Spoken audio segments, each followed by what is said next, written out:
Hello, and welcome to episode 172 of Dissonant Waves. We're back. Another week talking about albums and EPs.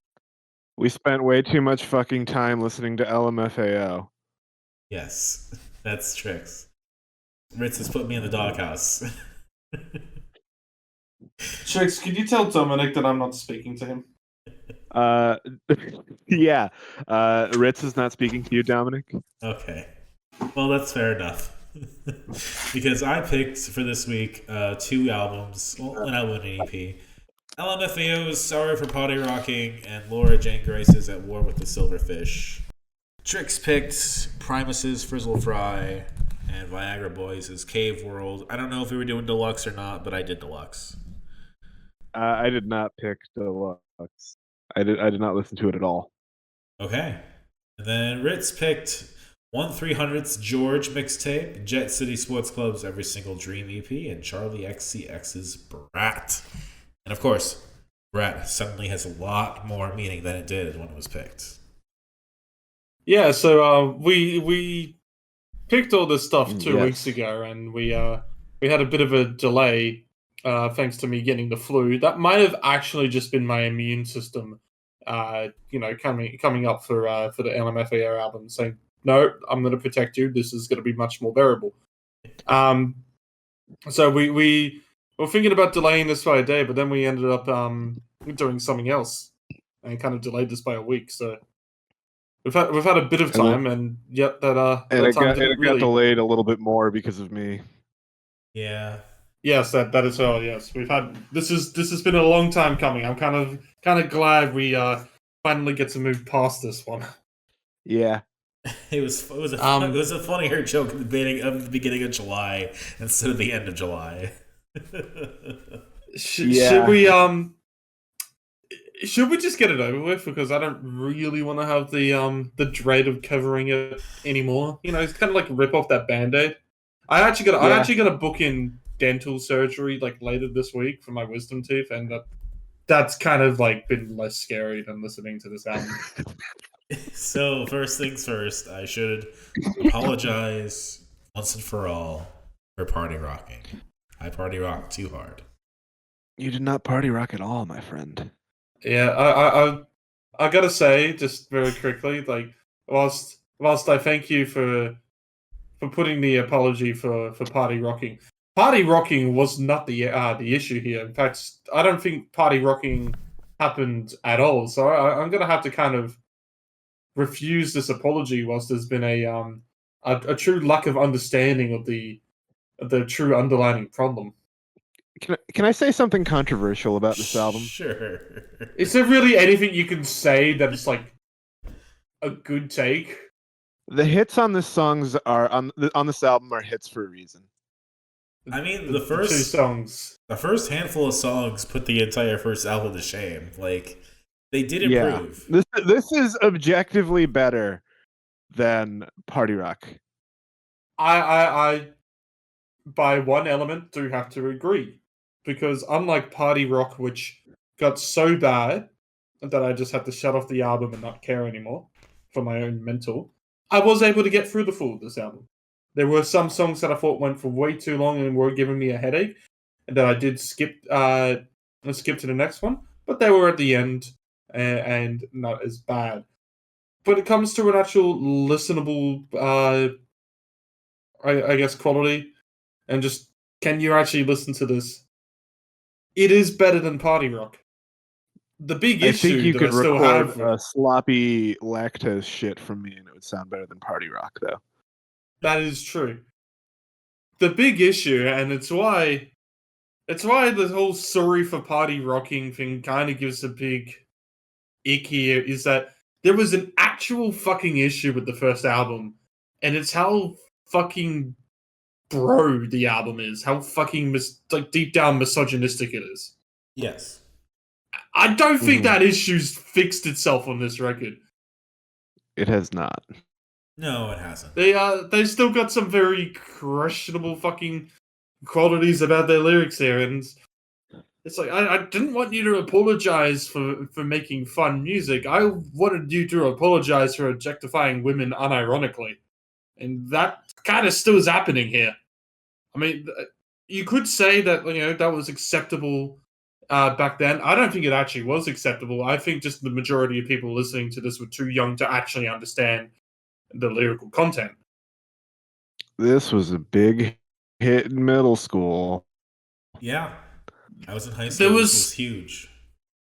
There's enough telling on themselves that they're still doing it to the lyrics. So there's enough still getting women drunk for sex in here. It's like, I mean, there's that whole almost self-aware line about going up to a random woman and motorboating her, but then if you were to do it, you would get arrested.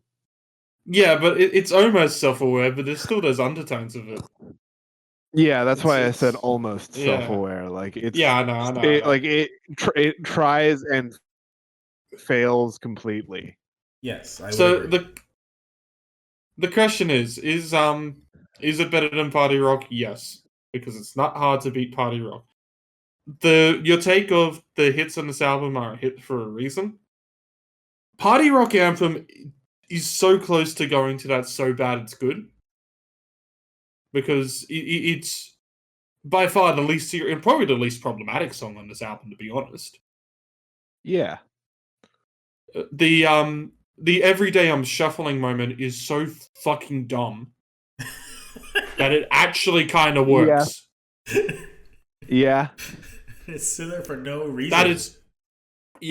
That is the highest praise I can give to this album. Is just that is so stupid that maybe this is actually one of those times where you could be sorry for party rocking.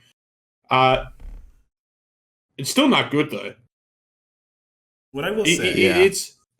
I got a quick finish up and then I'll pass back to you, Dominic. The other big problem is that this album is so much a product of its fucking time. I mean, the dubstep influence on this record, it's not hidden. It also feels like one of those. I mean, you go listen to early Skrillex. Well, I guess it's not really early Skrillex. Skrillex has been around for a while, but that prime era during the dubstep phase. And whilst yes, there is that still bit of dubstep cringe of it, there was a night and day difference listening to Bangarang or Scary Monsters and Nice Sprites and listening to this album. This feels like a parent trying to describe dubstep, while Skrillex was actually dubstep. I don't think that's inaccurate.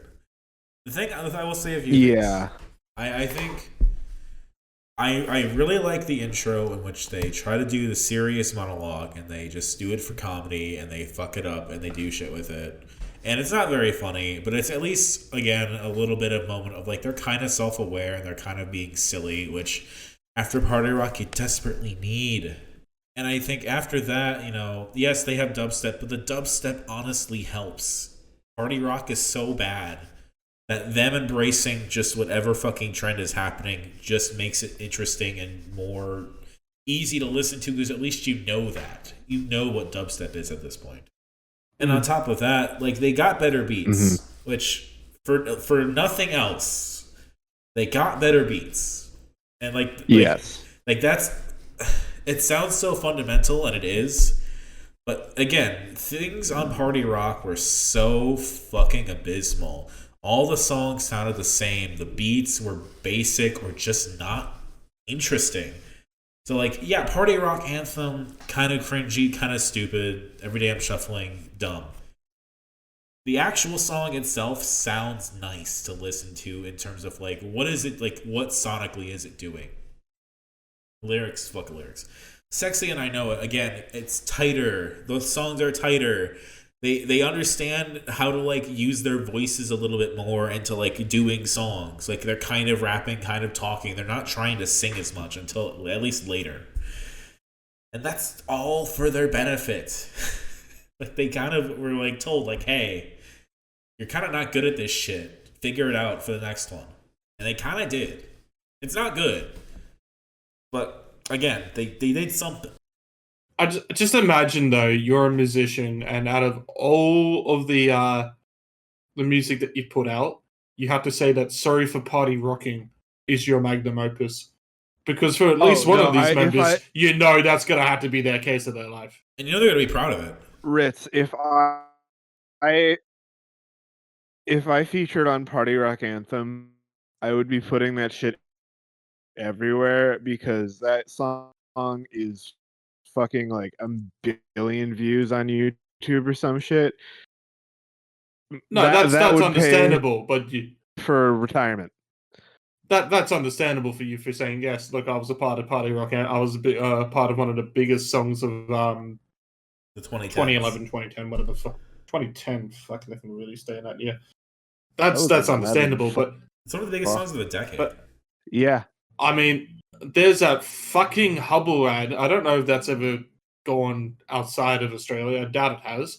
Which is this fucking streaming service. This is not an endorsement. This is a get the fuck off my goddamn airwaves. Which is like, we bundle all the streaming services together and it makes it easy. It's one of those fucking solutionism type shits. That's absolute fucking bullshit. But they have spent so much money into the ad campaign to try and convince you that it's a problem that you need solution for. And that Hubble is the solution. And their fucking goddamn song they put in there, I kid you not, is a cover of Party Rock Anthem, but the only fucking thing that they actually sing is the Everyday I'm Shuffling part, but they change it to Everyday I'm Hubbling. That's amazing. I can't believe we're still living in 2012. Oh my god, that's incredible. It is the worst fucking ad. You see it once in your life, you might like the fact that every time I watch a sports game on KO, I see that ad at least 10 fucking times per half. Oh, amazing. Oh, God. Hamish and Andy, why did you take the money? You are actually funny when you want to be. Why did you you look so fucking dead in this ad. Now, the other thing to mention here is that, like, this is the album where the music industry got on board. They supported them. Fucking Busta Rhymes is here. Will.i.am is here. There's no reason for them to be here. It's not really much reason for LMFAO to be here, but yeah. Like, I don't know who Natalia Kills is. I don't really know Goon Rock. That seems like a level of, like, artists that might feature on an LMFAO album where they might support each other and do things for each other. Fucking Busta Rhymes does not need to be here. And I just want to point out that the version I have is the international version, which has extra songs. Yeah, we have. But that also includes. Oh, is it the deluxe version? Does it have hot dog on it? It did have hot dog. I guess it's basically the same version. The international edition, which I didn't listen to again, includes "I'm in Miami, Bitch" and "Shots Again." Did you get the Party Rock Anthem remix? Did not get the Benny Benassi remix. Ooh, that would have been funny to listen to. No, I did not get that. I don't think we got that one, but we got a remix at the end of ours after a hot dog.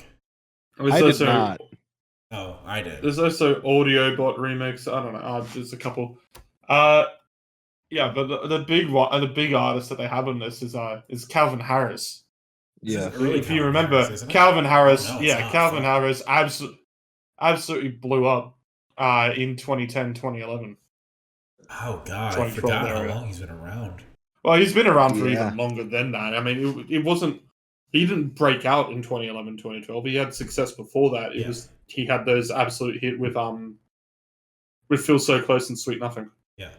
But that would have been fucking after. Sorry for Party Rockin'. Here it's just you just call it a fucking we're gonna get an up and coming producer who's kind of got some hits. It's LMFAO. They had shots. Can't fucking believe it. I'm trying to look. I think 18. I'm just looking back at Calvin Harris. Yeah, 18 months. The one with Feel So Close and Sweet Nothing, Bounce. There's a fucking bunch of songs of that. That was his third album in 2012. So by the time that he had appeared in this, he had 2 albums out. Well, this is 20. So he wasn't. So. Yeah, so I think potentially Calvin Harris's biggest song, when he appeared on this, probably would have been his collaboration with Dizzy Rascal. Huh. Now, just wild to think about. I can picture an alternate scenario in which LMFAO is a novelty hip hop rock act where they do songs like Hot Dog. And I think the world would have been much better off if they did that. Honestly, I agree. Hot Dog is kind of the best song off the album. And they're doing a fucking Groove in the Heart, like, repeat of the fucking syllable thing. And, like, not for nothing, that's at least something different. Because, like, between Hot Dog and, I don't know, Champagne Showers is really where it starts to fall off, and that's just track 5.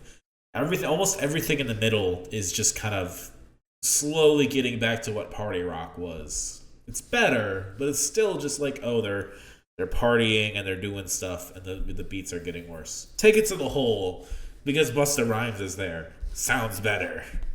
Calvin Harrison Reminds Me of You is at least something, even though that song is not great. But Jesus Christ. Mm-hmm. The middle of the album just degrades and degrades and degrades. So I'm looking, by the way, for at Goon Rock to see if they've done anything interesting.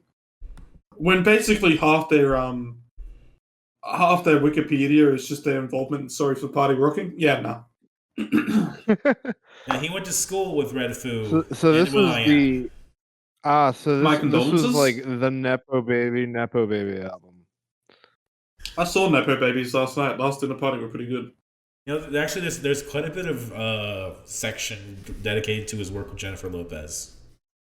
So that's something. Is it really? Yeah. Yes. Compared to just saying LMFAO, Jennifer Lopez is better than LMFAO. Let's be real. I mean, you're comparing a rotten orange to a slightly less rotten orange. That's how I feel. I would listen to a Jennifer Lopez album any day over Party Rock. Or Sorry for Party Rocking. Next week, we listen to a Jennifer Lopez album. Whichever one Jenny from the Block is on. I don't know who the hell Lauren Bennett is, just looking at this. I keep wanting to think it's Lauren Boebert. What a downfall. Oh. Paradiso Girls. Shit, I haven't really heard about. I mean, it was they worked with some artists. Yeah, that's somebody you'd be really happy to say that you worked with these days, isn't it? Yeah. She's in a duo with her brother Ryan called Bennett in all caps. The answer is, in the fifth time saying it, it's better than Party Rock. But my God, low bar. Yeah, I don't really ever want to listen to LMFAO again, but we already know that Trix will pick it as a troll in like 2 months. Dominic might even do it as a troll in 1.5 months. Who knows? No, I honestly, I might just keep Party Rock Mansion by Red Foo in just in my back pocket to like instill fear in you guys.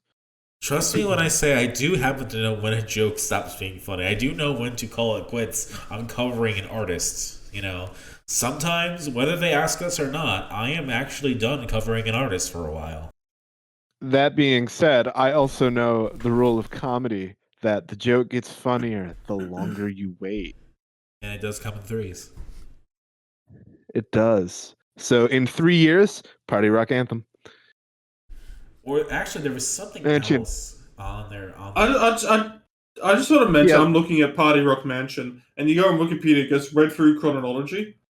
It's like Party Rock Mansion 2016, Balance Beam 1997. What? Imagine the person who waited 20 years to the next read through. Yeah. Imagine.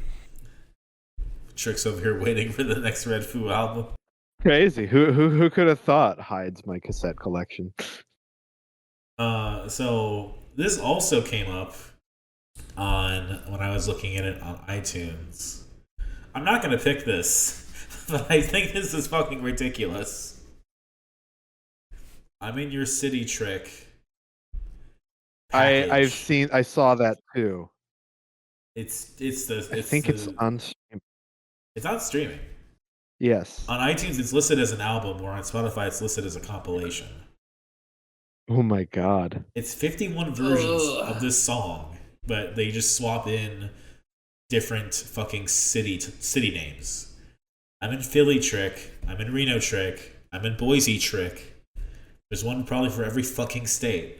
Sometimes there's a mix in there. Oh god damn it. Domino, you just gave me the worst fucking idea of all time. This is complete ignorance and just wiping out the small New Zealand city of Whakatane. So the funny thing is, almost all of these have the same amount of plays: 31,536,425, except for "I'm in LA" trick and "I'm in LA" probably bitch because it's censored. Those have 752,974, and then everything after that is different. Except for Las Vegas and then beyond. What the fuck is with these views? I don't get it. I think it's exactly the same on YouTube Music. Hold up, I'm posting this. They're all 52 million, except for the "I'm in Miami bitch," "I'm in Diego bitch," featuring Pitbull, and Pitbull's there. And "I'm in Las Vegas bitch." Yeah, there's like 4 of them that are different. But the horrible idea I had is, what is my name? Trix. Yes. Oh fuck! What are you thinking? I have to. At some point, I'm gonna have to go to all of these cities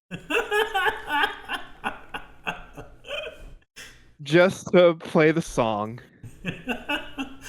You see, you missed your chance with your 356, 65 hot dogs or whatever the fuck.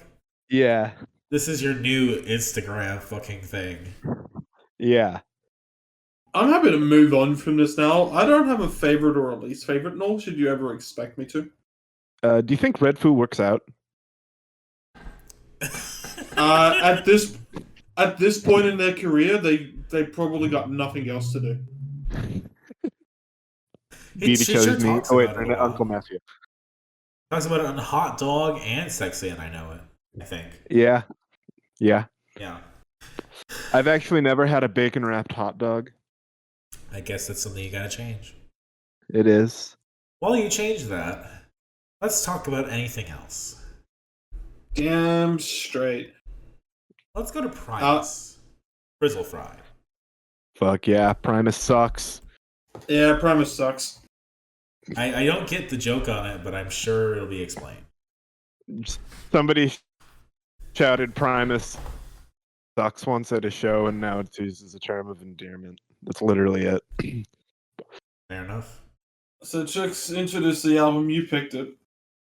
I picked Frizzle Fry by Primus because to me this is like the quintessential definition of kitchen music.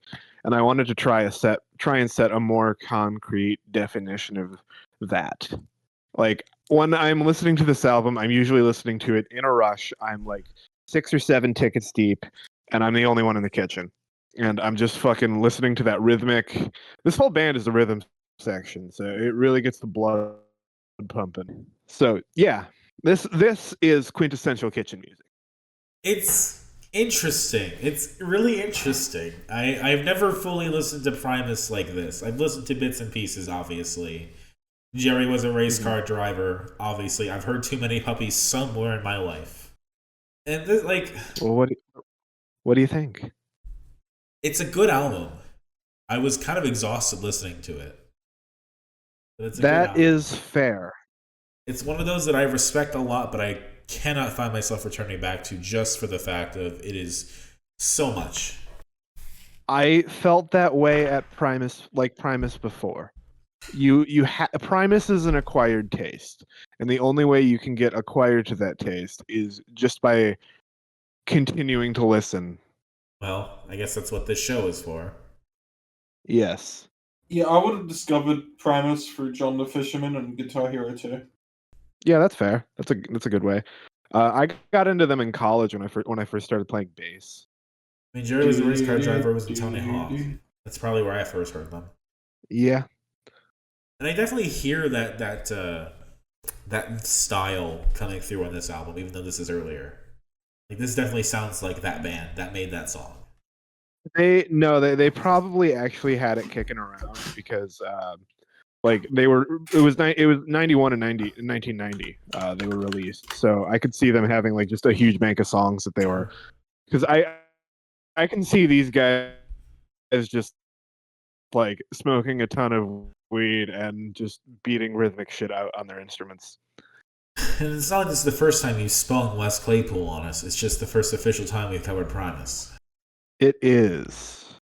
Once upon a time, long ago, we covered the Clinton Laypool delirium. That we did. That was a couple weeks into it. I think that was like. I think that was episode 5. Wasn't it? Yeah, it was pretty early. It's been a while since we've actually covered. Unlike Dominic, who's a party rocking wannabe, I wasn't scared to get into Primus because I had heard Primus before, and this album fucks. Is it my favorite of the week? Probably not. I think I enjoyed the other pick more, but this is technically this is absolutely impressive, and it still holds up because no one really has ever played the bass like Les Claypool has. And then that also kind of undermines how talented the rest of Primus was. For one of the more just obscure bands that exists, full stop, they were really fucking good. And still are. I think, in one sense, I do agree with Dominic that this is actually quite a lot to take in. It's pretty hard to kind of just listen to this and then just fully dissect it. Because to kind of just do that, and I don't think I've given this enough listens to properly dissect it as well as a full album. I mean, I know this started off with them interpolating another track. I can't even remember what the fucking track was. YYZ. YYZ. Thank you. But it wasn't like some obscure... sorry, but no, I don't know why I said obscure. It wasn't like some well-known folk song from like the 1700s or some crap that had been, around for a while and no one can... I remember. It was a song from probably just like 6 years ago. By the time it was released. Not 10. 10, really? 10. Moving Pictures was 1980. Yeah. Well, I mean, I got my years wrong. How long before that were they were starting to conceptualize it, you wonder, though? Yeah. So it was probably more recent song. And you got to remember that these guys are nerds, and Yes. Rush is a band for nerds. So yeah. It's a band that reminds you how weird and how wild the 90s were for music. They were. In a time where Fish, Primus, and Ween were all happening at the same time. That alone is fucking unimaginable. Yes. But instead, here we are, and like you're saying, like just the bass playing alone kind of hides the impressivity of like the rest of the band. But like you listen to this album and you completely see where System of a Down comes from. Yeah. Like this is the blueprint for what would become their first 2 albums. Like not exactly, but it's definitely there. Like a song like Mr. Know-It-All with like the voice and everything. Like Claypool also sings in a much like higher register than you might be used to if you've really only heard like the hits after this album. And he's got that goofy drawl almost. Yeah. Mm-hmm. And like that's something System of a Down uses as kind of comedic effect at times. Yeah. So like I understand how this can be a seminal moment, how this is like a really important album. Absolutely. I think I might also have another explanation as to why you guys think this album is a lot. And like I'll admit, I have not. Frizzle Fry is probably my least listened to Primus album. I've probably only listened to it like 5 times before the podcast.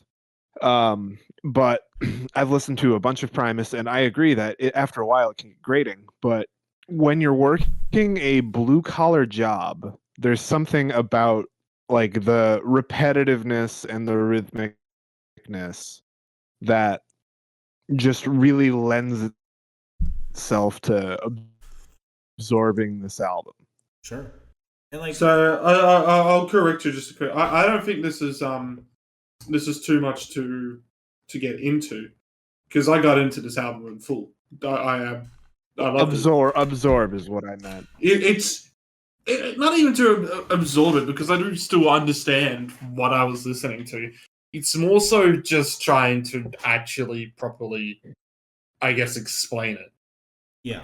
Like this is a dense album. And that it's an album that has 3 interludes. It's if you go with the reissue version, it's an 11 track album with 3 extra little things. It's not that out of the ordinary. It's not that far afield from anything else we listen to. No.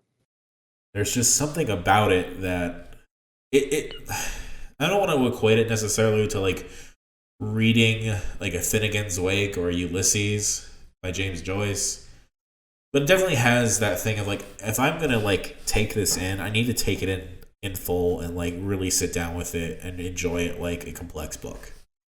I think the car outside just agreed with you. I didn't hear. I don't know. The honk picked. There's a honk that just came. I must have not come through the mic, which is annoying. But yeah, good album. This was smart to put on after LMFAO, because this was basically the same length. That's fair. And I think I can safely say one of them felt like it went faster. Fair. It's this one, right? Oh, by far. Yeah. Anything else anyone wants to say about Good album. Frizzle Fry? The final song is a cover. Yeah, it's a Residence cover. Hello Skinny. Yes. Which is always interesting.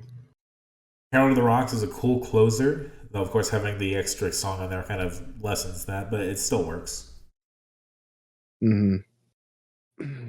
I think in terms of the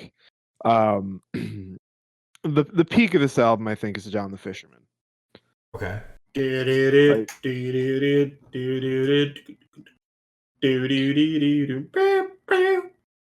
Yeah. It's just a good groove. I'm sure and it's a quintessential Primus song. It is the Primus song, if you don't worry about all the other songs that are considered the Primus song. Sure there's a lot of the Primus songs. Yes. And if you turn all the way up and let the bass flow through you, I'm sure it also feels amazing. Yes. My father hates Les Claypool, by the way. Why does he hate Les Claypool? Because he thinks that he ruined Geddy Lee's bass playing. And how? What? So my father saw Rush on the tour where Primus opened for Rush. Oh, okay. And afterwards, he noticed on the next album that Geddy's bass playing went to shit. And then I found years later in an interview, Geddy Lee saying something where Les showed me or taught me this weird picking technique that I use all the time now. And I sent that to him with hey, here's your proof that Geddy Lee was ruined by Les Claypool. That's amazing. I love that. Yeah. It is is the most middle-aged nerd shit ever, but kind of rocks for that. At least he was willing to learn from a newer band. I think that's awesome in a way. Yeah. Favorites, I guess. I like Too Many Puppies. To Defy the Laws of Tradition's fun. Mr. Know-It-All's fun. I'd say my least favorite parts are the skits, the little interludes. You Can't Kill Michael Malloy, Southington Willoughby, and To Defy. I don't really have a least favorite, but I guess the skits probably would be if I had to give one. Favorites are Defy the Laws of Tradition and John the Fisherman. I mean, this album's weak point is not that weak compared to even comparing it to other albums' strong points. Yeah. Trix? Favorites for me, as I said before, John the Fisherman. Hold up, I'm pulling up the track listing. It's not pulling up. Okay. Intro of Defy the Laws of Tradition is pretty good. Herald of the Rocks is fun. At some point, we're gonna have to cover "Suck on This," which is like their very first album technically, Sure. but it's a live bootleg. Down with that. But John the Fisherman, Too Many Puppies. Yeah, no re-release favorites. It's a good album. You should listen to it.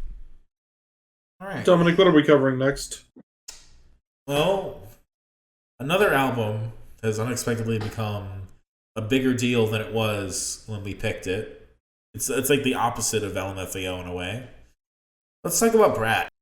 All right, so I picked this to counter LMFAO because I figured, hey, if Dominic really wants to pick LMFAO and make it the big album, why don't I pick the true actual party album of the year? And that's Brat. And yeah, I've known of Charli XCX for a while. Everybody should have known for Charli XCX for a while because she has been around for a while. She kind of broke out in 2012, I would like to say, is when she truly broke out. With Icon of Pop's "I Love It," and then also featured on one of the worst songs to exist in a decade with "Fancy."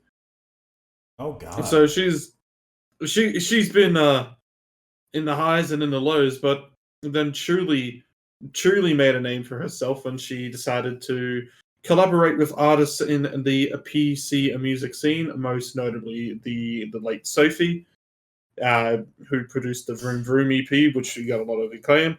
And quite recently, she's had a lot more acclaim in the pop scene since moving over to that style. The 2019 album Charli was a huge success critically and commercially. And she had quite a bit of success with Crash, even if that wasn't as critically successful. And now Brat seems to be her peak of critical and potentially commercial. So there's a reason that you can't escape it. It's because everybody and their moms are saying this is the great pop album, the great club album, and now we get to dissect it a little bit and make our opinions. Well, this is Dominic, also... you're gay. What's your take? Well, I want to say first, this is also the week that Charli XCX just says Kamala Harris is Brat. And so that's going to be a very important thing, unfortunately, for the election going forward on our end. Where things are going to be talked about in terms of what is a Brat and what is not Brat. A fucking British person influencing the American election. It's supposed to be the Russians, goddamn. I believe that the Kamala's Twitter has adopted the Brat stylings for their banner. Yep. Yeah. So every goddamn emo band did it as well. So you asked me, the gay person, what I think of this album. Yep. I'm actually kind of disappointed in that it's not really a club album. I don't think it is. I don't think it fits the party rock thing that you're trying to go for at all. No, I did this as a counter to party rock. It's not really, like, it doesn't really do anything in terms of something like a Chaperone where you have a mix of like high energy and kind of lower energy songs that kind of, balance out in the end. It doesn't really have the highs of a Lady Gaga or anything like that. It's kind of just its own thing. And it has moments that are interesting and that can like play in some of those lanes. But it's not like the other things. It's kind of its own thing. It's not like anything else. But at the same time, I guess I'm looking for that range that I'm just not getting from this. I agree. This is a very consistent album. In terms of quality of the music, I would agree with that as well. And just musically, it's very consistent, and that is a bit to its detriment. Yes, I do like this album. I think there is enough enjoyable moments on this. I think it's a good album. I'm not as hype on this album as everybody else is. Yeah, this is Fantano gave this album a 10. That's the kind of hype was. Yes. Jesus Christ. This is not a 10. No. And I appreciate that A.G. Cook is all over this album too. A.G. Cook is interesting as a producer, but not a 10. It was a strong 9 to a light 10. I'm not lying to you. While Ritz looks that up, I have a aside to tell about Brat.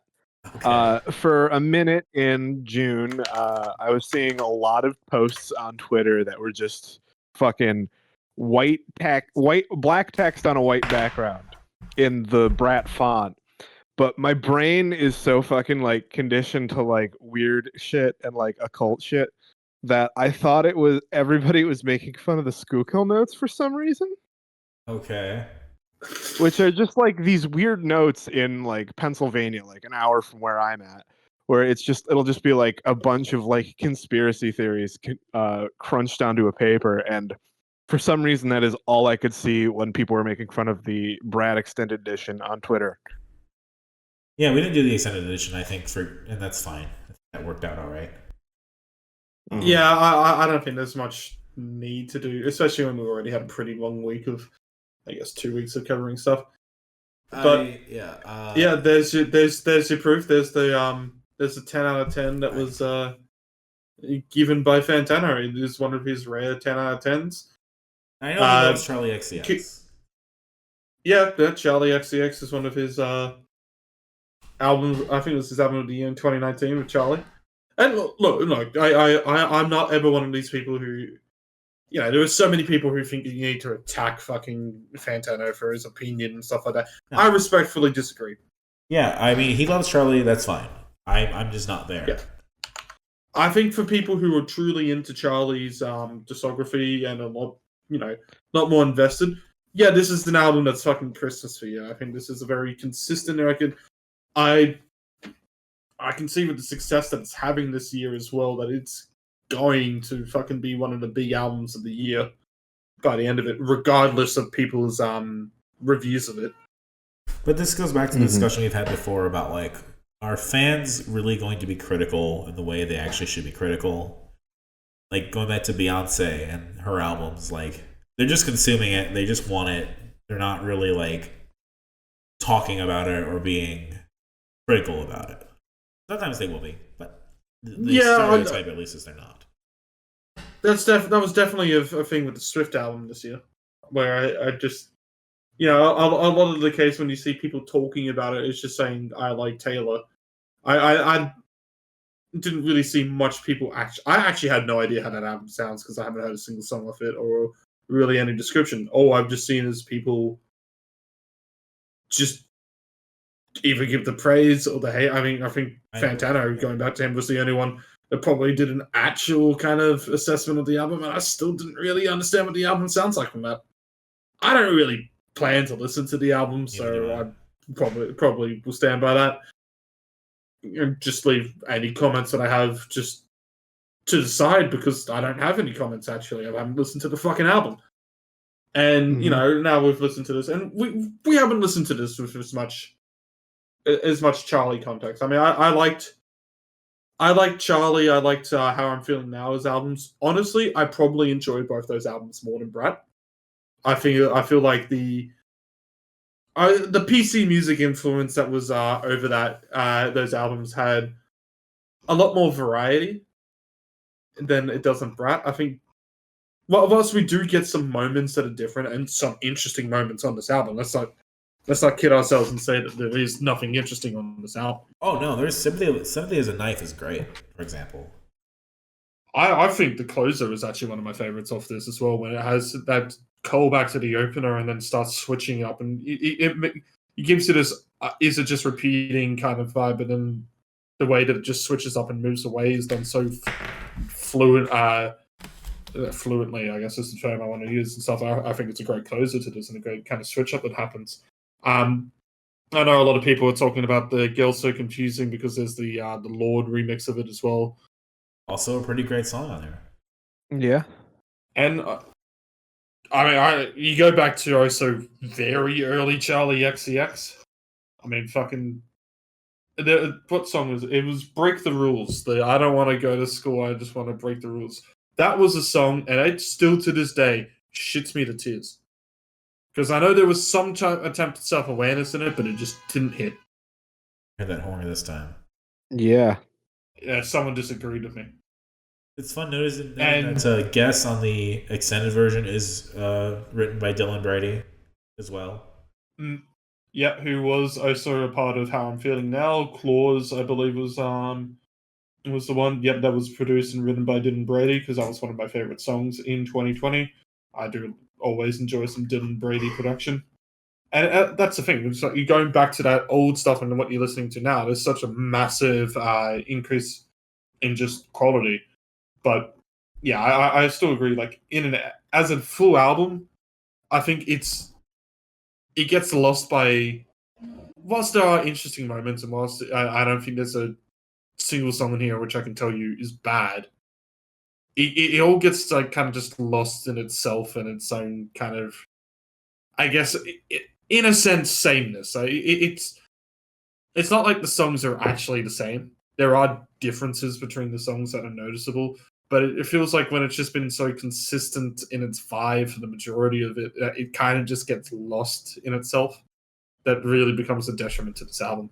I think when you're comparing it to everything else, and maybe that's unfair to do so, but when you're talking about it in the context of like Chappell Roan, Lady Gaga, all of them, like you compare this to what did the Lady Gaga album we listened to? I can't remember the name right now, but that one. Shit, that was the 2020 album. That was. Oh, I can only remember fucking Alice off that album. Yeah. Oh, and the one that really sucked. Well, Sour Candy. Yeah, but that was an album that was, I think more anthemic. I think the Chappell Roan album has a lot more defined highs and lows, and I'm kind of repeating myself right now, but the point I'm trying to make is that when you look back on these things in retrospect, it's going to be a lot easier to point to those albums as like, wow, what production, what a variety of things happening here. And this one I feel like is going to be like, yeah, there's some cool stuff, but no one's going to understand the whole how Brat caught on so much, right?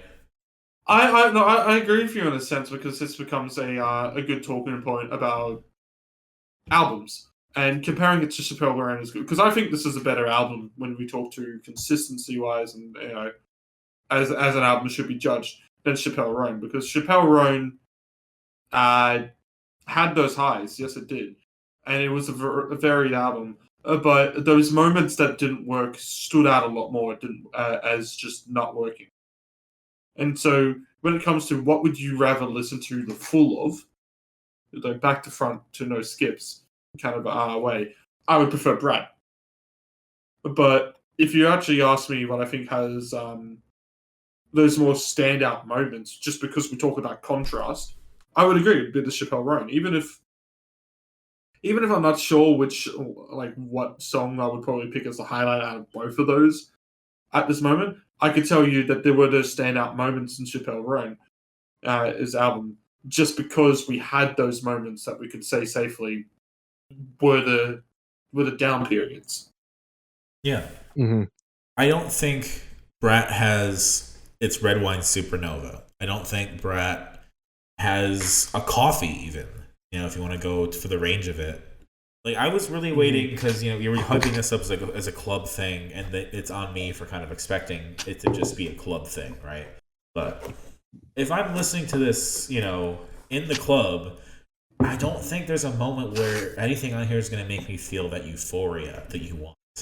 Like, there's going to be moments. Like, there's a few moments on Sympathy is a Knife where I'm like, oh, that's going to hit fucking hard in the club. Hell yeah. And Girl So Confusing is a really interesting song with interesting lyrics. But, yeah, there's none of that command of the dance floor that I thought there would be.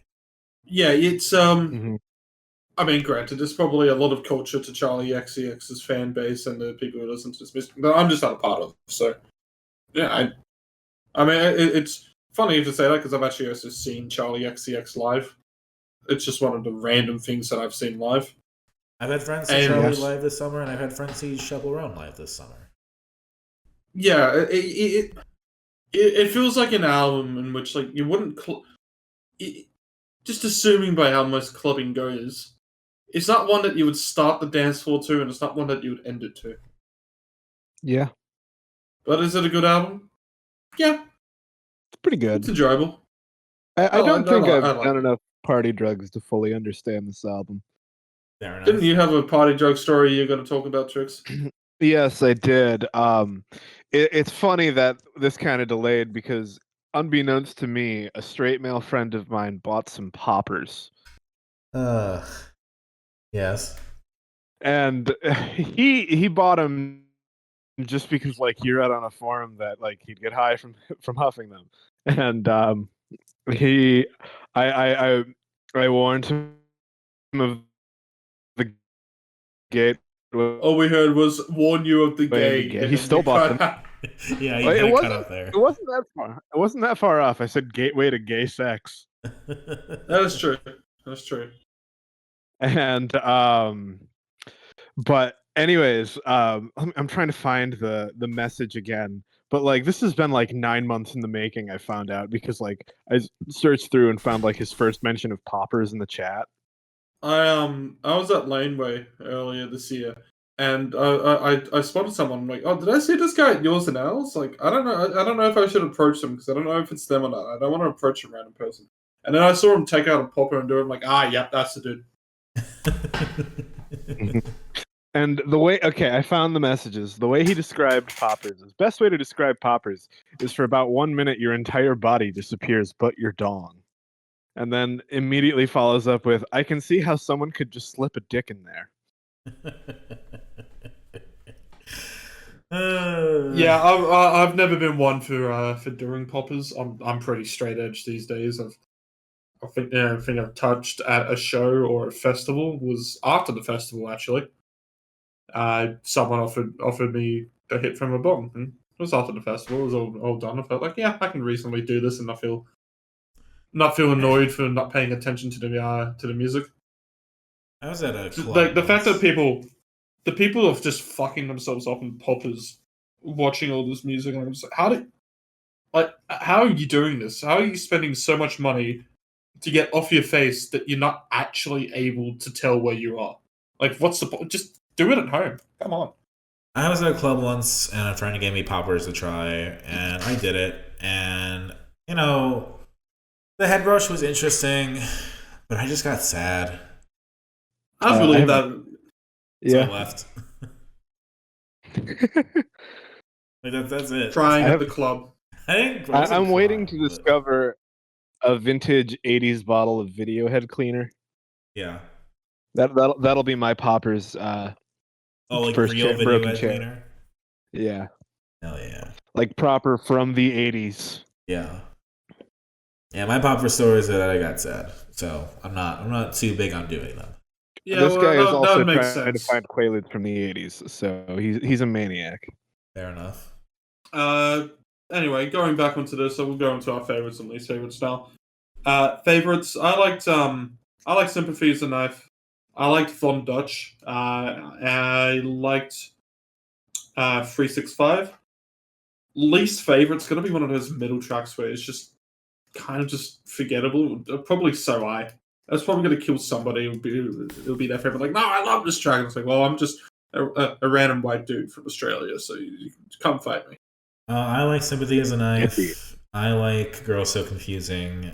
I think I Bought It All the Time is another track in here that I like for its lyrical content and subject matter more than I like it being a club banger or anything like that. My least favorite on here is Club Classics because, no, that song is not. It might be about club classics, but it itself is not a club classic. This is just a tribute. This is a cheese sandwich for me. This I genuinely could not really get into this album. I listened to it a couple times. This is one I couldn't play in the kitchen. I probably could have, but like I wasn't feeling it. Understandable. But I'll say I liked Sympathy as a Knife. I will toss over to one of you two to pick the album next. I need to grab my laptop charger real quick, so I will be right back. All right. Should we punish Dominic by picking Laura Jane Grace? As he throws everything across his apartment. Yeah, let's talk about Laura Jane Grace. All right, this album is a little EP that Dominic has picked because he picked LMFAO and Laura Jane Grace last time. So now, in order to try and counterbalance LMFAO, Dominic has picked Laura Jane Grace again. Dominic, can you hear us? Dominic cannot hear us. He's still digging. He's still digging. Still digging. What do we agree on? Laura Jane Laura Grace. Jane Grace. Okay. War of the Silverfish. The EP previous to Head Like a Hole in My Head. See, now, Dominic, you want to know why you're in the doghouse this week? Yeah. It's not because this is bad. This is not the case. It's more so this does not counterbalance LMFAO at all. No. Instead, it was. I found this to just be very unfortunately average. Yeah. So your response to this So- is much like your response to the album. I think the album had a bit more highlights. I think this is a bit more forgettable than the album. Yeah, this kind of just sounds like somebody I follow on Twitter manifestoing. Interesting. I thought this was great. I like this. I'm not saying it's the best thing here this week, but I like Three of Hearts.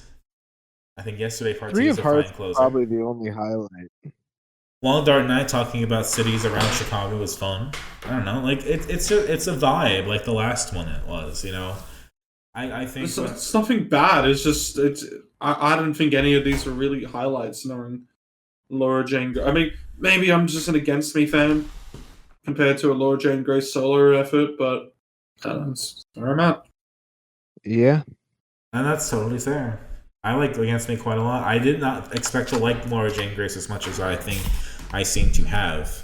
Again, I don't think it's going to be like the best of the week or anything, but I do like the attempt to at least be simple, true, and honest. I think that's what a lot of this is. It's just, let's take the guitar, let's take a little bit more sometimes, and let's just go for it. I really don't have much else to say about this. I think it's the least I have to talk about of anything that we have this week. Yeah, it honestly just kind of reminds me of Hole in My Head, and Hole in My Head was just kind of okay, and like I'll probably put this on like playlists at some point, but like it's okay.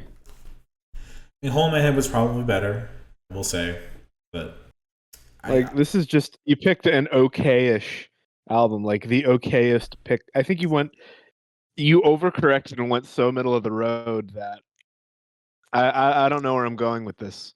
Like, if you had picked something else bad, it would distract from LMFAO. If you picked something really good, it would have balanced LMFAO. You've just picked something down middle of the road, so it just means this is 15 more minutes of listening to. Now, this still would have been more preferable had I picked either both LMFAO albums or both Laura Jane Grace albums. Realistically, you could have just picked none of them. Yeah. That was always an option. Specifically with the LMFAO. I mean, the Laura Jane Grace stuff was probably always going to get picked at some point because, you know, we've covered Against Me. Against Me is in the Dissonant Waves law. And fair enough. It is interesting to cover her solo work when you compare it to Against Me just because of how different it sounds. Even if it is still run-of-the-mill. Even if it is still run-of-the-mill solo work from an artist, it's just always, hey, here's me and an acoustic guitar. We didn't ever need to cover LMFAO. That could have been tucked away somewhere else. I will say that was always an option. Peace was an option. The amount of times that we mentioned LMFAO in recent episodes, picking it was an eventuality. Just because we mentioned something doesn't mean we always have to cover it. Yeah. I'm aware. It just seemed like this was the funniest time. Are you? There are sorry to go full passive aggressive on you here, but it's fun doing it. So I'm just gonna say the word again. Are you aware? The amount of times you make jokes that I'm gonna pick something in 2 months, and you really don't know the amount of things that go through my head of what I want to pick and what I don't want to pick. No, of course I don't know what goes through your head because I'm here, you're there, and our heads are completely different spaces of this existence. But and there's no holes in our heads. Well, exactly. Yeah, fucking ears, fucking mouth. Like I have the rest of the year plotted out, and there are things you can probably expect me to pick, but there's a few things here I don't think you'll expect. This was an okay EP. And I really don't have much else to say. I have no favorites or least favorites because I'm using the blender term. It's not really a blender, There are some differences because she is good enough at changing the songs, but realistically, when I think about this album and it's like ratings, it's kind of a blender like that. I guess cheese sandwich is the term that we should be using, but I don't Yeah. care. I guess I'll just say my favorite is Three of Hearts, and I don't really have a least favorite. Maybe Yesterday Part 2 is my least favorite. I don't know. Three Hearts is my favorite. Lolo 13 is my least favorite. I do think it's nice overall. I don't know. I think I just like Laura Jane Grace's stuff, even though it's very different than Against Me, and it's not something you two are either gravitating to, and that's fine. I would never say it's like a highlight of the year for me. It's just nice to listen to. That's fair. All right, we've got only a couple more things left on the agenda. Trix, what are we picking next? Why don't we do one of yours? Let's do 1300. 1-300. 1-300. 1-300. My bad. Yes. So Sydney rap group 1-300 has put out a mixtape this year called George. They kind of stand out a lot in the Sydney rap scene because whilst we have a lot of cultures in rap nowadays, which is actually really good because Aussie rap was historically dominated by white dudes, and it's not to say that they weren't making good rap. It's just we didn't have a much diversity happening for a while, and now we're starting to get. I mean, we've had it come over for a while now. It hasn't been for these like past 2 years or anything, but we're starting to get artists that have different cultures bringing in and brings in different stylings. And 1-300 is the South Korean Sydney group, which we didn't really have much Asian rap in Australia, and now we have a good group of it in Sydney, and they completely stand out to the Aussie hip hop scene, even if it might not seem like they stand out to rap. A full stop. They were fun to see live. I wanted to pick another thing to counter LMFAO with what is actually good party music, even if it's not party rock, because there's a difference between party rock and party music, as my girlfriend is fucking calling me at the moment. I will decline that and worry about that later. Yeah, that's the introduction. So you picked K-pop. Fair. I picked better than K-pop. It's K-pop. In a sense, yeah. It's Australian. I mean, that's K-pop. probably racist. It's probably a bit racist to consider anything that's South Korean K-pop, but I just like throwing terms at you to make you uncomfortable. I am defending that I'm calling it K-pop because I have listened to a fair amount of K-pop through friends and former roommates. I know what K-pop sounds like. Obviously, this is different because this is from Australia, but they, for the most part, are Korean, and I know that they're probably influenced by K-pop today. Just because they did a version of them covering Gangnam Style. Okay.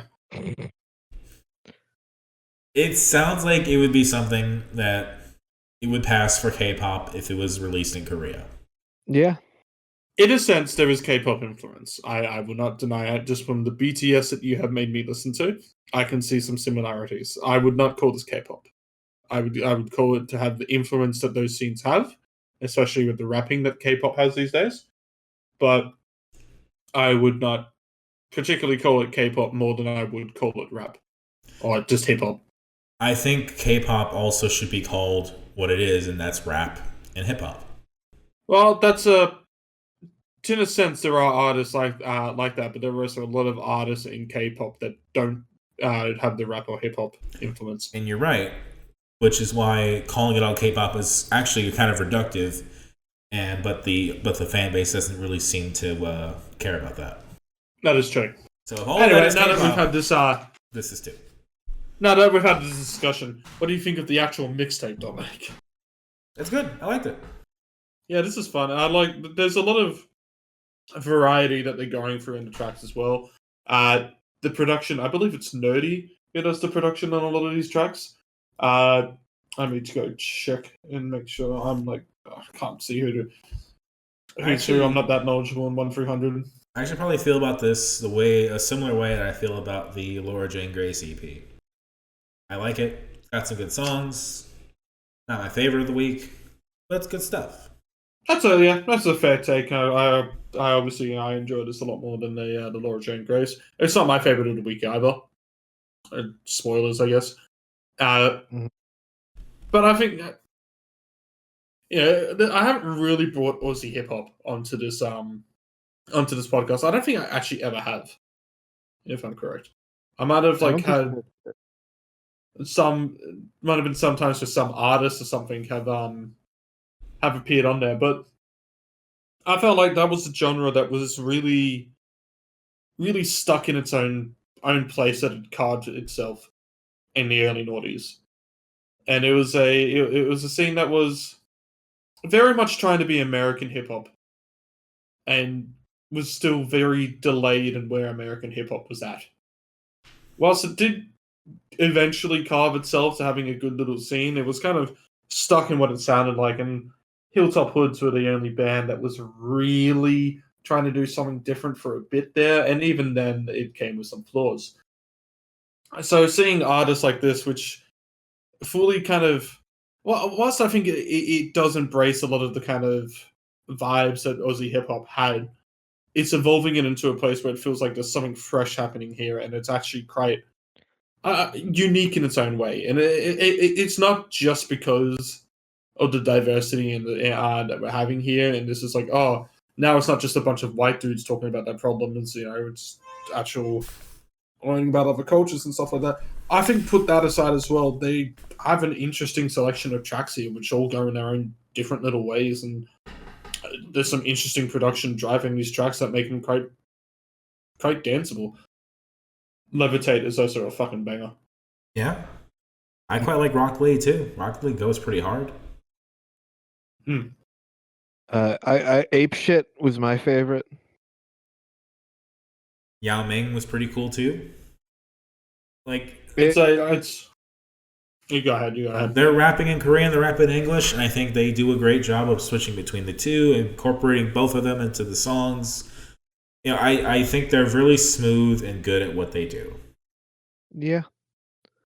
I don't think anything super stands out to me because it's all pretty slickly produced. And it's all about the beats, it's all about the lyrics, it's all about the hooks, like a lot of songs are. But it's all highly produced in a way that makes it very packageable. And they're really good at writing a hook on this as well, even if it's a case of I can't really give you a lot of the hooks at the moment just because I'm trying to remember everything. But as you listen to the songs again, you kind of it's really easy, like the first time that you've listened to it and go like, oh, that's the hook, and then you come back again and you're ready for the hook the next couple of times and all that. It's very simple, I guess, explanation, and it's terrible when I can't even really fucking remember it. But that's my mind today, so just ignore it whilst it's being an idiot. I could see this being something my coworkers play that I half pay attention to. Now, I must make a quick correction, Ritz, in that you said you have not picked Australian hip hop or rap before. But you have. I probably had it. Yeah. What did I pick again? You picked Genesis Owusu twice. Genesis Owusu, I feel like, doesn't fall under the same category that I'm kind of going for. But yes, I would say there is hip hop. And I struggle to call this. I call Struggler a hip hop album, but there is definitely a lot of hip hop vibes on Smiling with No Teeth. Although I again wouldn't call that a dedicated hip hop album. No, but it's playing in a similar. But yes, no. I will take that. I will take that as a correction, though.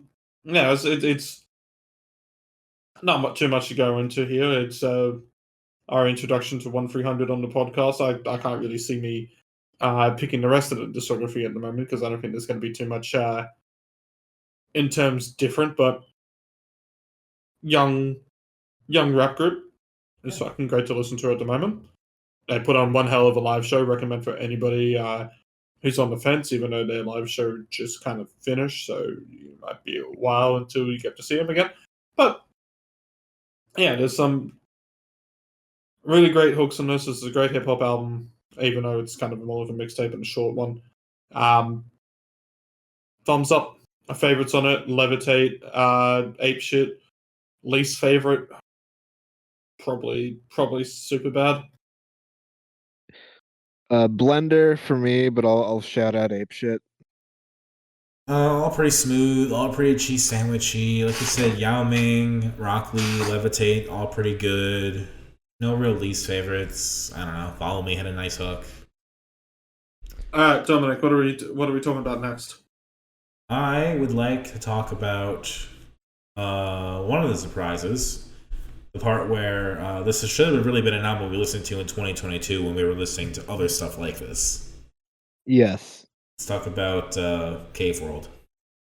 Hey, I was listening to this album in 2022. I just didn't pick it. Which is a shame. It's the long lost brethren of Black Midi and Black Country New Road. So, Trix, I got to remember you picked this. Yes, I did.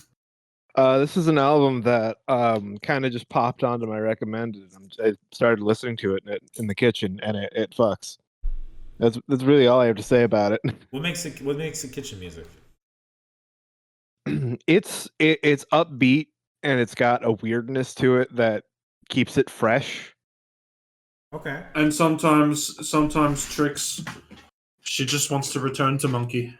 Honestly, when I'm in the kitchen, all I'm thinking about is returning to Monkey because I'm just using like so much physical exertion and like shit. Yeah, I think one of the kind of great themes this album has, it's one of those like, we're all kind of returning to Monkey with our intelligence or computer and stuff like that. But at least it actually kind of explores that idea instead of being like ignorant fucking boomer about it. Yeah. Because one of the big things it talks about is conspiracy theories.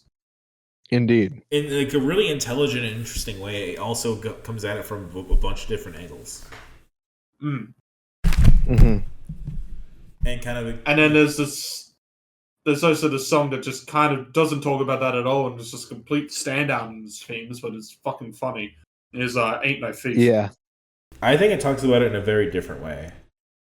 Because Ain't No Thief at the end of the day is a song about trying to gaslight you. In a sense, yes. Yeah. And that ties back. It's still my favorite of this. The larger conspiracy. There's a very strong dance punky vibe that this album gives as well. Which it's very in your face with a lot of the instrumentation that happens here.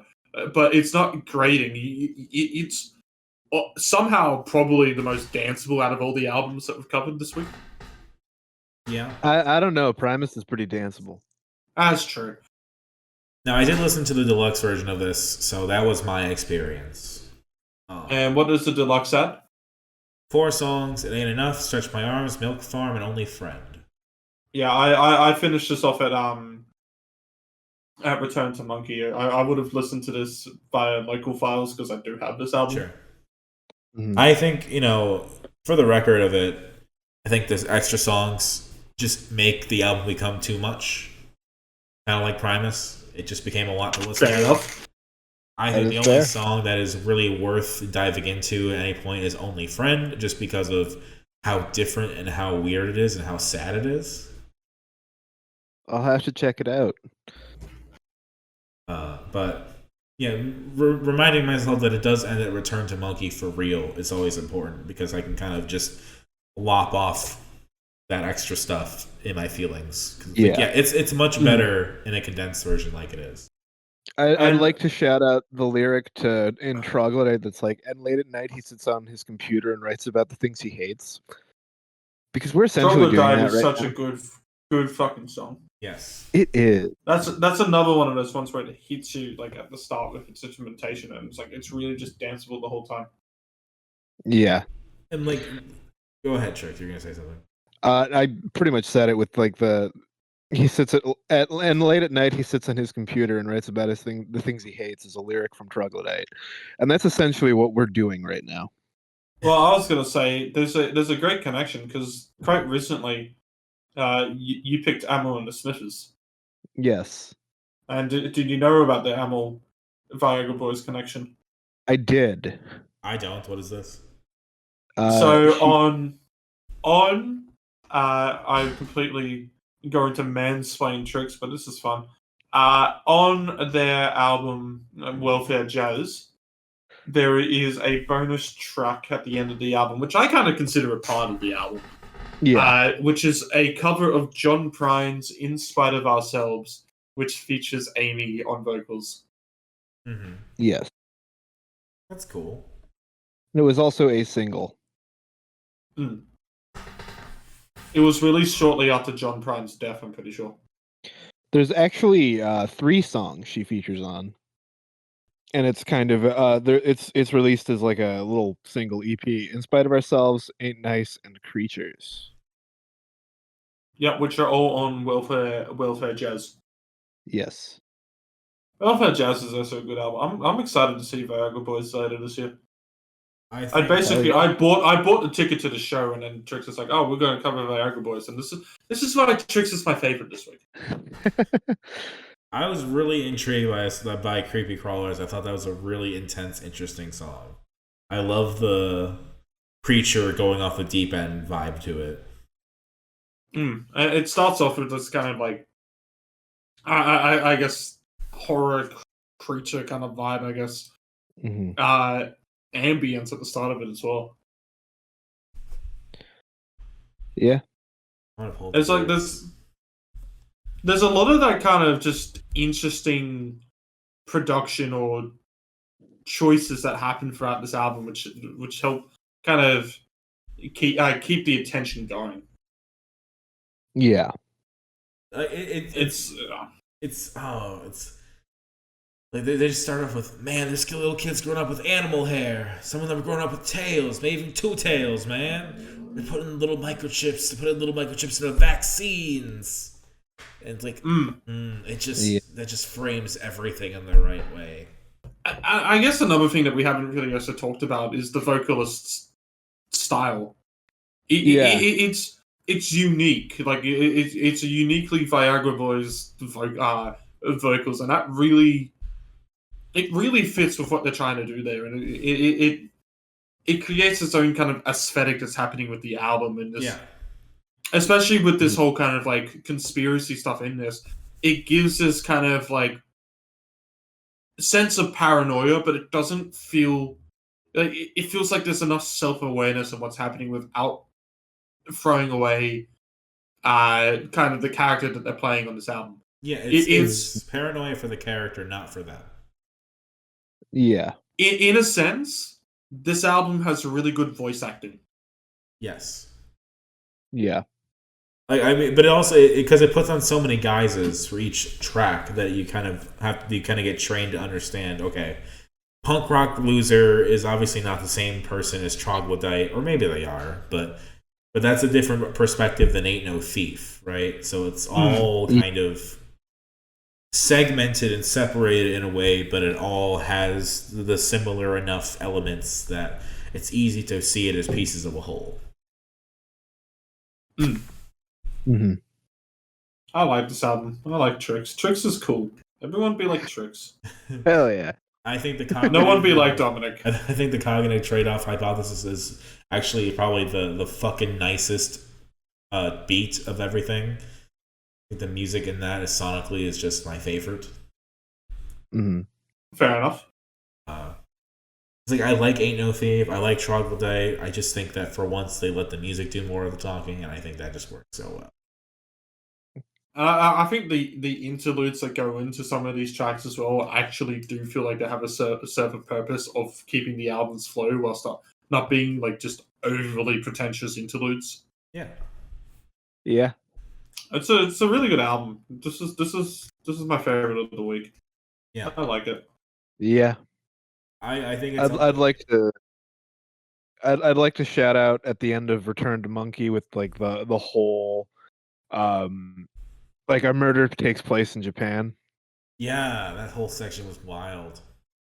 Yeah. Yeah, I was really reminded of like our group of listening to Black Country and Black Midi in like 2022. This stuck with me more than Black Midi and Black Country, and I should probably go back to Black Midi and Black Country. Like yeah, I disagree. Just because those were good fucking albums. Yeah, and like this is maybe different. more than the Black Midi one. No. Black Midi was Hellfire. Yeah, I was thinking of Cavalcade. No, Black Midi over this. I think this Hellfire and Answer Up There, they're different from each other, but I think they kind of point like what post rock is in this time, in this place, in this space. And they stand apart as three heads of a Cerberus that kind of represent what the genre is. Yeah. I'm happy to start going into favorites and least favorites. It's been a long episode. It has. Favorites, Troglodyte. You ain't no 8, you're a Troglodyte. So, Punk Rock Loser, Ain't No Thief is still my fucking favorite of it. Just that song goes fucking hard. Least favorites probably like Big Boy. Favorites for me, I'll go. Honestly, just like most of this album, like Baby Criminal, Punk Rock Loser, Troglodyte, The Cognitive Trade-Off Hypothesis, Return to Monkey, ADD. I really don't have a least favorite. This is just a phenomenal fucking album. Cognitive Trade-Off Hypothesis, Troglodyte, Creepy Crawlers, Ain't No Thief. Those are my favorites. My least favorite's probably Baby Criminal. And with that, we have no idea on how to properly flow our episodes, but we'll complain about flow of albums. We'll end it off with something not as strong. Jet City Sports Club, the Every Morning EP. I've forgotten the names. Every Single Dream. Every Single Dream. I'm thinking of Sunny Morning off the EP. Okay, so Jet City Sports Club. They are currently, I believe, the leader for the artists that I've seen the most this year. Has it been intentional? No, I've seen them opening. Has there been any complaints? Nah, I like them live. They're lovely people. They put on a cute little set, which has been it hasn't let me down any time I've seen them so far. I figured, plus we're thinking of stuff to cover. Let's put this in. I was bound to probably just talk about them at some point anyway. Yeah, nothing really too special. So let's discuss. That's my second favorite of the week. I didn't expect it to be that high for you. Damn. This EP's great. Sunny Morning obviously is the lead track. It's the best track. I don't remember everything else as much, but I would say it's all high quality. It's the equivalent of Trix's cheese sandwich from earlier. I see. Here's the funny thing. I think Sunny Morning's my least favorite of this. Yeah. It's a case of I don't hate the song. Every time I listen to it, I get reminded of How Simple by Hop Along, and I go to listen to that instead. It gets cursed by that. I got that same way. This reminds me a lot of Beach Bunny. There is a lot of dream pop influence on this as well. They are, in a sense, a dream pop artist. That being said, as an EP, I think this is what they should be putting out. I don't think I wouldn't call this a blender or a cheese sandwich, just for the sake of, I do think the songs do stand out by themselves as a small collection of songs. So, which is good. This is what I think artists of their degree, I guess, or their age should be doing. It should be a case of, let's throw music out there, not to see what sticks, but actually show what we can do and see what's successful, and then start pivoting towards that, or what are the sounds that are working. And I feel like that's it might not be exactly what they're trying to do with this EP, but I feel like that's a situation that they can put themselves in with this EP. I think with an EP like this, that's this strong, they're ready to do it. They are working on one. I've asked them. They're working on one. That's how you do your research. Just ask these bands. They're all independent. They're not tied with labels. They can say whatever the fuck they want. Like I just hate seeing them open several times. I'm almost surprised that they don't have a following that they can just headline themselves. I mean, they have somewhat of a following. It's just all in Sydney. That'll change. They did they have done they were around this year. Dear Seattle did bring him on tour, and they played at a couple of other towns in Australia. I think they played Victoria, and I think they played Tasmania. Don't know if they played Queensland for that, but I know they definitely did do their own show in Brisbane, which my friend actually went to. Trying to think of more words to say, but I'm struggling at the moment because we've been talking for so long. Yeah. What do you think? It was okay. I get this is one I really don't have much to say about. It was just a cute little EP. I mean, I think if there was one word that you could use to describe this EP, I think cute is a good word. I guess I think about it in context of the other EPs you listened to this week, and I think they have all of their good qualities. Some of they all are similarly a little bit easy to kind of glaze over and just listen to in full and just have them pass through you. I just think this is the best one, like the best crop of songs of the three. Like it's to me, it's just that simple. That's what I honestly didn't expect you to like it that much. I kind of threw this on as a throwaway. It's one that I like it as an EP. I'm not gonna lie about that, but yeah, listening to it about the live setting and all that, and listening to it just as song by song, I feel there are highlights. I think Chamomile and Green Thumb personally are probably the highlights. Drugstore I think is a cute song, but I think it's a lot better singing it along live than it is listening to it in a studio format. Mm-hmm. Same with My Everything, and then Sunny Morning's just like, I don't know. I just struggle to get keen on that song. I think Chamomile, where they start doing the build up in that song and trying to do the kind of big luscious outro and the contrast and stuff, I think that showcases a lot more of their ability than the other songs. Which, whilst they are still good hooks and they still are little catchy songs, I feel like they're kind of stuck just being the same thing for a while. Seeing them like actually try to do that build up song, and I'm not going to say it's the perfect build up song that's ever existed, but I think they've done a really good job of it still. Okay. Mm-hmm. I think that's the kind of like best vibe that's happening on this EP. Yeah. I don't know. I just really dug it. No, fair enough. Sometimes it just hits. It was just cute for me. I really don't have much to say. I feel like in the past I've been pretty down on Dream Pop because I wasn't getting into it. But I don't know. This is the one where I did. Fair enough. I'm sure they'll be happy to hear that. Every other Dream Pop artist, Mazzy Star is gone. Jet City's in. Yeah. Open for Charli XCX. Do it. I don't think that's going to happen. Mostly because I'm never sure Charli XCX will come down. You never know. And yeah, I mean, it's at its worst, it's still a cute little dream pop song. At its best, I think they are building up towards something that has a good, satisfying outro to it, and an actual. I mean, I guess with dream pop, the best thing you can do to it is actually have vivid imagery to it. I feel like you can kind of get that with Chamomile, and at its worst, if you don't get it, it's still cute. So it definitely doesn't have a low point, which I would consider bad. I just think they are. It has that. You can see that for me personally. You can see the difference in quality of knowing what they can do, sure, and knowing just that, like what is out there. I think that's an important perspective for sure. I will make a prediction, and what is fun in life if not making random ass predictions that will never be correct. Yeah. I think Charli XCX will be asked to write the next James Bond theme.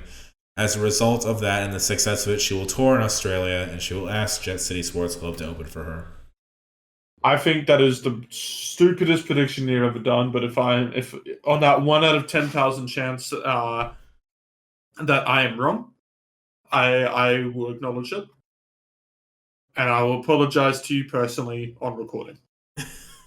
Hell yeah. We'll check the tapes over the next 5 years and see what happens. Yeah, absolutely check the tapes. And I actually think the true thing that we're going to compare Jet City to, instead of having these big dreams for artists that we don't really know, is compare it to Fan Club Bullet.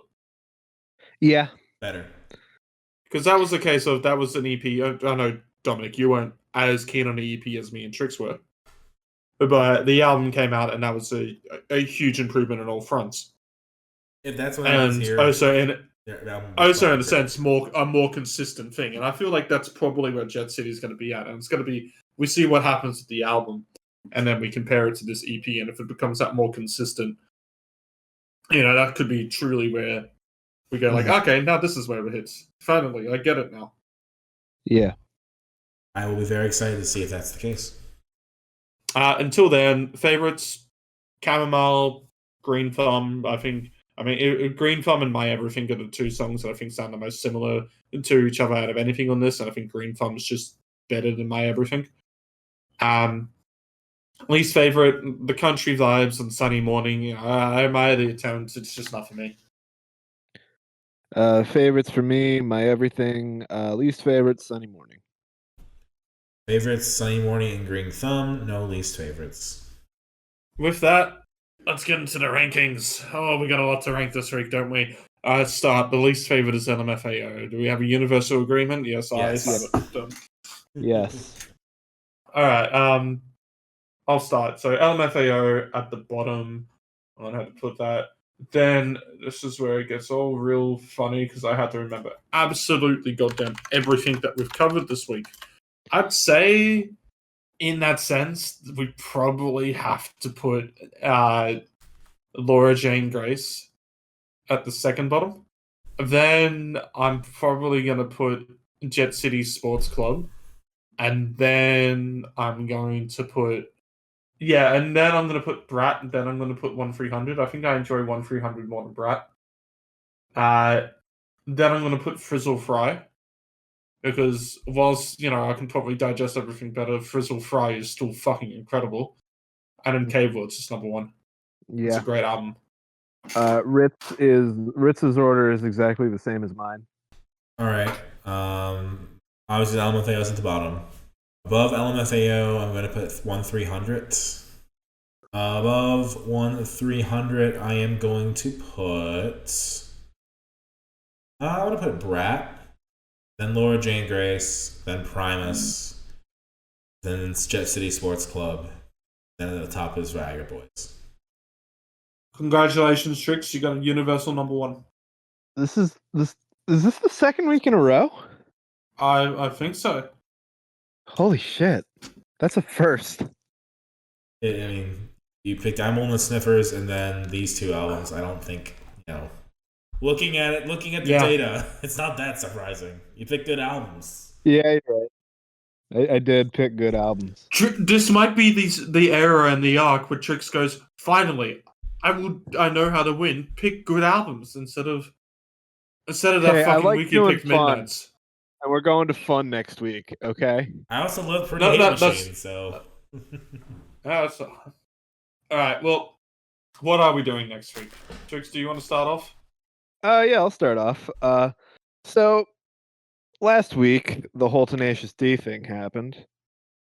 And there's one Tenacious D album we haven't covered, and the TV show that follows it, which I know neither of you have watched. That's right, we're doing Post-Apocalypto. Understandable. And watching is mandatory. That's understandable. You said we had a link for that? Yeah, I just posted it. Okay. Alright. Dominic, I'll let you go next if you want. Alright. My idea was to start off by apologizing for picking LMFAO by picking somebody I would actually like to party with. With that in mind, my first pick is the new Donny Benet, Infinite Desires. Okay. You're back in the good books. Yeah. Along with that, I figured I'd flesh things out by covering another fifth wave artist that we could wrap up a little bit for now. That will change as the year progresses, I am sure. But Ritz, you asked me to upload the Your Arms My Cocoon CD that I got from the show, Colorful Failure, Chicago 2024. Yep. So I'm going to pick that as well. However, along with that, Tyler also released the first EP of a side project called Afraid of Crushes this year. It's a simple 3-song EP. They did. So I'm going to pick that too. All right. All right. Well, I've currently got one of my picks out, and I'm just currently looking to see if there's something short in the Oz sphere I can. And you know what? Actually, there is.